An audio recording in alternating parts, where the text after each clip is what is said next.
O desembargador aposentado Sebastião Coelho, que atua na defesa de presos políticos do ministro Alexandre de Moraes, convidou os advogados de presos políticos e advogados de todo o Brasil a se reunirem e se manifestarem em frente ao Supremo Tribunal Federal durante a última sessão da Corte antes das férias dos ministros. Sebastião Coelho disse: o Supremo Tribunal Federal fará a última sessão plenária do semestre na próxima terça-feira, 25, às 14 horas. Eu quero convidar todos os advogados do 8 de janeiro e os advogados de Brasília e do Brasil a que estejamos lá nesse horário. O que nós vamos fazer? Isso nós veremos na hora. Eles irão para seus recessos, para seus hotéis de luxo, fora do Brasil, naturalmente, mas não irão com suas consciências tranquilas. Eles irão sabendo que estão atentando contra a liberdade do nosso país e nós seremos as vozes da resistência contra esse arbítrio. Eu conto com você na próxima terça-feira, às 14 horas, dia 25, em frente ao Supremo Tribunal Federal. Advogados da Associação dos Familiares e Vítimas do 8 de janeiro, a ASFAV, também compartilharam o convite do desembargador. Mais de 2.000 pessoas foram presas em massa a mando do ministro Alexandre de Moraes, do Supremo Tribunal Federal, com a colaboração do Exército Brasileiro, sem provas nem indícios de crimes e sem o menor respeito a direitos humanos ou ao devido processo legal. Centenas dessas pessoas passaram meses a fio presas e só foram libertadas com medidas cautelares excessivas e arbitrárias, muito piores do que as que são aplicadas a pessoas condenadas por crimes graves. Milhares de famílias continuam sofrendo com as restrições às suas liberdades e seus patrimônios. Tudo sob o olhar complacente do Senado Federal. Enquanto cidadãos comuns ficam sujeitos a medidas abusivas, autoridades do governo Lula envolvidas nos fatos do dia 8 de janeiro seguem livres, leves e soltas. O general G. Dias, por exemplo, era o ministro do Gabinete de Segurança Institucional, era responsável pela segurança do Palácio do Planalto e foi filmado no interior do palácio interagindo com os invasores. Até o momento, o general G. Dias não foi preso, não teve seu passaporte apreendido, nem suas contas bloqueadas, nem seus bens ou sua renda apreendidos. Essas medidas cautelares são reservadas a conservadores, que podem sofrer qualquer uma ou várias delas, sem qualquer indício de crime, sem direito à defesa, nem acesso ao devido processo legal. Quando aplicadas a conservadores, as medidas cautelares podem perdurar pelo tempo que desejar o senhor ministro que determina sua aplicação, ainda que as pessoas não tenham foro privilegiado e não estejam, portanto, sujeitas à jurisdição das cortes superiores. Apoiadores do ex-presidente Jair Bolsonaro e pessoas que apenas têm um discurso diferente do imposto pelo cartel midiático vêm sendo perseguidos, em especial pelo judiciário. Além dos inquéritos conduzidos pelo ministro Alexandre de Moraes no Supremo Tribunal Federal, também o ex-corregedor do Tribunal Superior Eleitoral, Luiz Felipe Salomão, criou seu próprio inquérito administrativo e ordenou o confisco da renda de sites e canais conservadores, como a Folha Política. Toda a receita de mais de 31 meses do nosso trabalho está bloqueada por ordem do TSE, com aplauso dos ministros Luiz Roberto Barroso, Alexandre de Moraes e Edson Fachin. Sem a possibilidade de receber a renda de seu trabalho, o jornal corre o risco de fechar. Se você apoia o trabalho da Folha Política e pode ajudar, use o QR Code para doar qualquer quantia para a empresa Raposo Fernandes ou use o código ajude@folhapolitica.org. Caso prefira, há a opção de transferência bancária para a conta da empresa Raposo Fernandes, disponível na descrição deste vídeo e no comentário fixado no topo. Há mais de 10 anos, a Folha Política faz a cobertura da política brasileira, mostrando atos, pronunciamentos e eventos dos três poderes, quebrando a espiral do silêncio imposta pelo cartel de mídia que quer o monopólio da informação. pix@ajude@folhapolitica.org. Assista. O Supremo Tribunal Federal fará a última sessão plenária do semestre na próxima terça-feira, dia 25, às 14 horas. Eu quero convidar todos os advogados do 8 de janeiro e os advogados de Brasília e do Brasil a que estejamos lá nesse horário, 14 horas do dia 25, terça-feira. O que nós vamos fazer? Decidiremos na hora.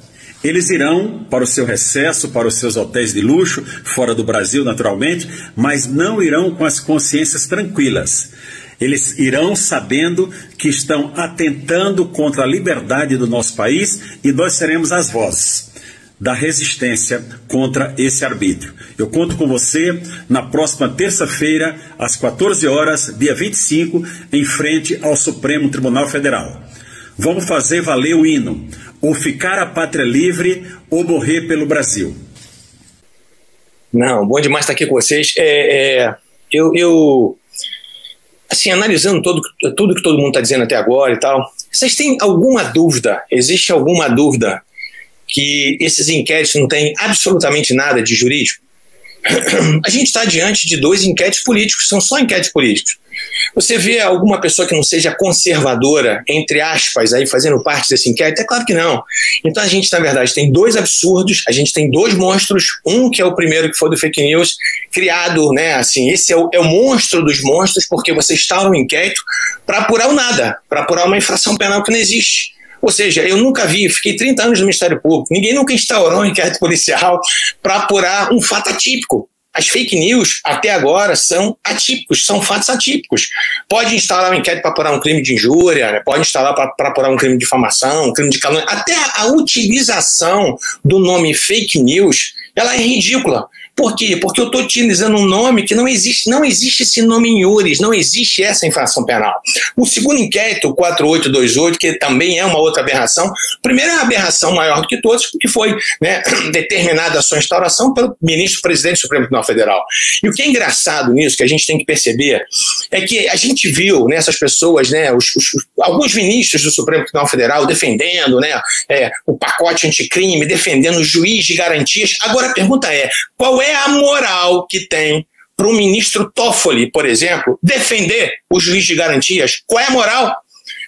Foi feita uma defesa dizendo que era possível instalar, né, o juiz de garantias no Brasil inteiro, que era viável isso através dos tribunais. Amigo, que moral tem o ministro Toffoli para falar hoje de juiz de garantias? Se o próprio Supremo Tribunal Federal ele dá, sabe, esse mau exemplo para o país inteiro.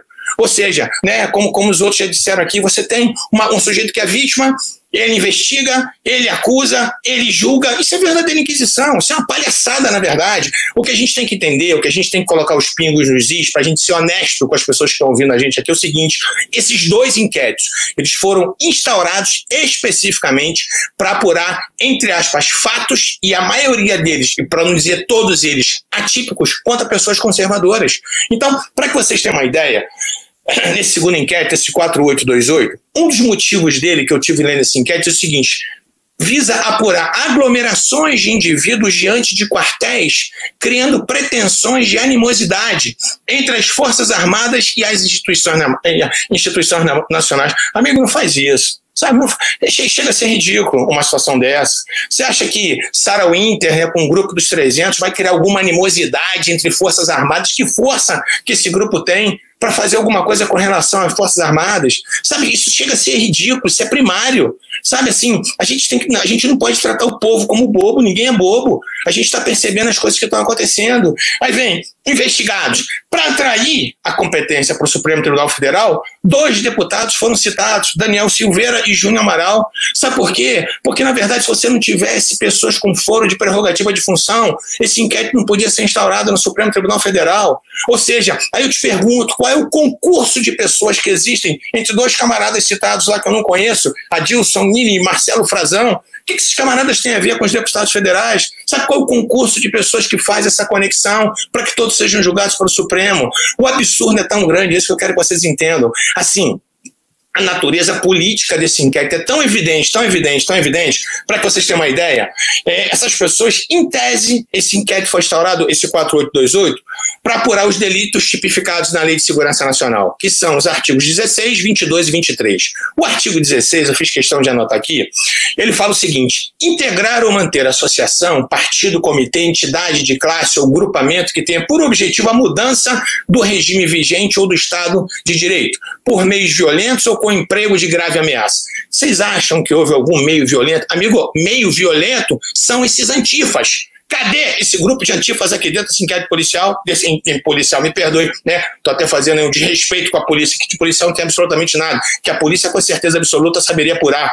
Cadê desse inquérito? Cadê os antifas? Eles sim atuam com barbaridade, eles sim atuam com brutalidade, eles sim atuam praticando com violência. Você acha que soltar rojão nas imediações do Supremo Tribunal Federal, se é violência? Amigo, me perdoa, achei que isso é ridículo. Sabe, para com isso, a gente está vendo a finalidade política. A finalidade, a gente sabe disso aqui, é atingir o presidente da República, assim, as pessoas não concordam, querem segundo, terceiro, quarto, quinto, 10º turno de eleição, é isso que está acontecendo, sabe, as pessoas não se conformaram que perderam o poder, sabe, essa cleptocracia que estava no governo até hoje, graças a Deus que eles foram embora, é isso que está acontecendo, sabe, ninguém suportava mais um país vivendo sob o domínio da corrupção, e é isso, então houve um baque, né, houve um estalo muito forte, e aí essas pessoas agora, elas estão se armando, e é isso que está acontecendo, honestamente, a gente fazendo um jogo de honestidade, é isso que está acontecendo. Aí você sabe o que aconteceu pior?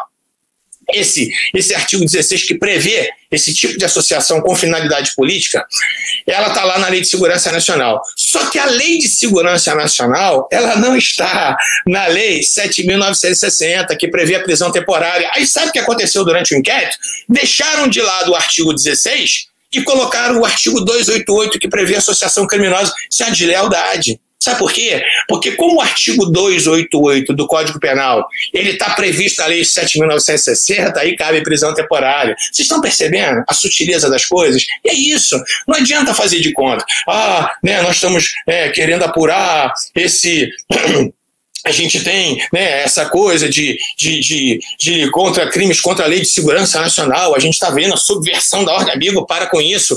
Recentemente, você quer ser honesto? Recentemente, esse deputado aí, esse Marcelo Freixo, ele, numa reunião de partidos de esquerda, ele disse, a frase dele foi o seguinte, que eles não tinham que tão somente resistir ao governo Bolsonaro. Eles tinham que destruir o governo Bolsonaro. Isso sim é atentar contra a ordem pública. E cadê o Freixo dentro desse inquérito? Cadê esse camarada? Então vamos ser honestos. No Rio, para que vocês não digam que eu estou sendo tendencioso, um professor da UFRJ, Mauro Lazzi, do Partido Comunista, esse cara, numa palestra, sei aonde que esse camarada fez, ele disse que aquelas pessoas que não comungavam com as ideias de esquerda, elas mereciam um bom paredão de fuzilamento. Isso é atentar contra a ordem. E cadê esse camarada aqui? Então eu queria que vocês entendessem o seguinte, vamos parar de mimimi, vamos parar de frescurada. Esses dois inquéritos não têm absolutamente nada de jurídicos. A gente sabe disso. Eu me formei em 85, eu fiquei 30 anos no MP. Nesses 30 anos que eu fiquei no MP, pelo menos 29 anos trabalhando ininterruptamente no crime. Eu posso dizer uma coisa, de crime eu entendo pouco. Isso aqui não tem nada a ver, não tem absolutamente nada. Sabe, então isso é um nada para apurar absolutamente nada. Isso, na verdade, são dois inquéritos para impor a situação de terror. É o que está acontecendo. O que aconteceu com Alan. Assim, é um absurdo isso que aconteceu com esse outro jornalista agora recentemente, que aconteceu com a Sara. Então, assim, é engraçado isso porque são dois pesos e duas medidas. Então, cadê o Greenwald, sei lá o que, o Verdivaldo, a gente fala brincando do Verdivaldo, né? Cadê o camarada?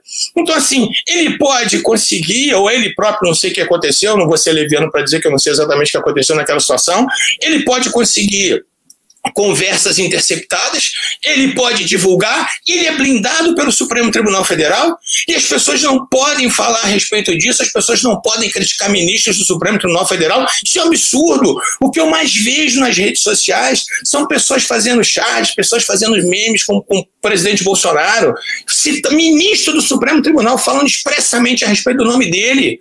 Sabe? Então, assim, eu posso não concordar com a Suprema Corte, eu posso não concordar com o Supremo, mas eu não posso nominar os ministros. Que não pode nominar ministro, rapaz, que palhaçada é essa agora? Eu fui servidor público a vida inteira. Você não quer ser alvo de pedrada, você não quer ser vidraça, sai fora do Supremo, sabe? Então é assim, mas ninguém quer sair, ninguém quer largar o osso. A grande realidade que a gente está vivendo é essa, né? Ainda querem, né, se eternizar no poder. Recentemente, não, faz algum tempo eu vi uma declaração do Toffoli dizendo que por ele ficaria a vida inteira no Supremo. Pelo amor de Deus! A gente tem que ter, na verdade, projetos para que isso possa ser encurtado, porque ninguém suporta mais esse tipo de situação. Falar mal de ministro agora, isso importa? Em crime contra a segurança nacional, falar mal de ministro agora, sabe, soltar fogos no Supremo Tribunal Federal, chega a ser ridículo. Isso é ridículo. Eu acho que uma pessoa com o mínimo de dignidade, eu quero ver agora esses garantistas hiperbólicos, que a vida inteira foram contra a Lava Jato, né, e muitas vezes até com razão, dizendo que a Lava Jato, em determinados momentos, ela estava sendo, né, abusiva. Eu não sei, eu não conheço os processos da Lava Jato, mas assim, se houve algum abuso, se houve algum arbítrio, tem que ser punido. Mas assim, é engraçado que essas pessoas agora estão caladas. Se fazem um artiguinho, né, modesto ou outro, né, não vão discursar inflamados, dizendo, né, que está havendo abuso por parte dos ministros do Supremo Tribunal Federal. Eu vi uma cena ridícula. Eu vi o ministro Mar Mendes sendo entrevistado na CNN e a gente sabe que ele fez uma live e no final ele falou um palavrão. E ao final dessa entrevista que ele deu na CNN, a menina lá, uma das entrevistadoras lá, a âncora do programa, toda sorridente, falou: ministro, né? O cara fez uma pergunta com relação a isso, que ele falou um palavrão no final da live. Aí a menina intervém e fala assim: ministro, eu achei tão engraçado, achei tão bom o senhor falar um palavrão, para o senhor saber que o senhor é como a gente. Espera aí, quando o Bolsonaro faz isso, ele não é como a gente? Sabe, a gente do Rio, a gente fala muito palavrão, então vamos deixar de ser hipócrita. A gente tem que entender o seguinte: esses inquéritos não têm absolutamente nada de jurídico hoje. Isso aqui é uma vergonha. Isso aqui existe simplesmente para impor o terror. É o que eles estão fazendo. Se não houvesse o 288 aqui, nesse inquérito 4828, sabe o que aconteceria? Ninguém poderia ser preso temporariamente, porque não existe previsão na lei, né, com relação à prisão temporária de crimes da Lei de Segurança Nacional. Então a gente tem que ser honesto. A gente tem que fazer um raciocínio de honestidade aqui. Chega, né, dessa hipocrisia. É isso que está acontecendo. São pessoas hipócritas que estão julgando esse inquérito. É desse jeito. Então a gente vai ver os absurdos todos acontecendo, né? Eu não queria me inflamar desse jeito, mas a gente vai vendo, né? Pessoas, a gente não pode falar do Supremo Tribunal Federal, mas recentemente a declaração do Zé Dirceu. O Zé Dirceu trabalhou na casa, o ministro Toffoli trabalhou com o Zé Dirceu, sabe? Então, assim, o Toffoli, ele julgou o Zé Dirceu recentemente, tirando a tornozeleira eletrônica do Zé Dirceu antes das eleições. Sabe, isso é crime de responsabilidade, é isso que a gente tem que entender. Se nós tivéssemos um Congresso sério, composto por pessoas sérias, já teria muitos processos de impeachment com relação aos ministros do Supremo Tribunal Federal. A grande verdade é essa, a grande realidade é essa. Recentemente vem o Zé Dirceu fazendo uma live, sei lá, um bate-papo com não sei quem, ele falando abertamente sobre o ministro Fux, dizendo que o ministro Fux ficou meses correndo atrás dele para poder, dizendo que ia absolvê-lo, né? Então, se esse camarada está fazendo uma coisa dessa, se esse cara está sendo leviano, cadê o inquérito para apurar esse sujeito? O Lula, quantas vezes falou mal do Supremo? Quantas vezes falou mal da magistratura? Então, assim, gente, vamos entender uma coisa de uma vez por todas, vamos parar com a hipocrisia. Os inquéritos, eles não são jurídicos, eles não têm absolutamente nada a ver com jurídico. Esses inquéritos dizem respeito única e exclusivamente punir pessoas que têm uma tendência conservadora. E é isso, e ponto. Vamos deixar de ser hipócrita. É isso que está acontecendo. Não tem nada contra a segurança nacional. Você acha que um foguete na porta do Supremo é crime contra a segurança nacional? Os black blocs, sim. Né? Os antifas, sim, eles são. Né? O MST, quando passava nas terras com o trator, destruindo toda a propriedade privada, ninguém nunca falou nada. A própria ministra Carmen Lúcia vieram aqui em Belo Horizonte, picharam, né, o prédio inteiro dela de vermelho, todo mundo se calou. Por quê? Por que são 2 pesos, 2 medidas? Então, né, vocês me perdoem aí, eu não queria, né, ficar extrapolando meu tempo, mas enfim, né, a gente vê que na verdade, o que eles estão tentando coibir é realmente qualquer tipo de manifestação conservadora, qualquer tipo de manifestação, né, que tenha o mesmo pensamento do presidente Bolsonaro. A gente tem que entender que foram 57 milhões de brasileiros que elegeram o presidente. Vamos aceitar que isso aconteceu, vamos torcer para o nosso país dar certo. Graças a Deus eu fico vendo essas obras acontecendo, sabe? Essas estradas sendo asfaltadas, né? O Rio de São Francisco sendo transposto, sabe? E os caras ficam com ódio mortal por conta disso. Então, assim, vamos conversar honestamente. De jurídico, esses inquéritos não têm absolutamente nada. São dois inquéritos nitidamente políticos, porque eles rasgam a Constituição, eles rasgam o Código de Processo de ponta a ponta, beleza? Me perdoa aí, mas eu não aguento não ser inflamado quando eu vejo tanta cachorrada dessa. Valeu? Desculpa aí.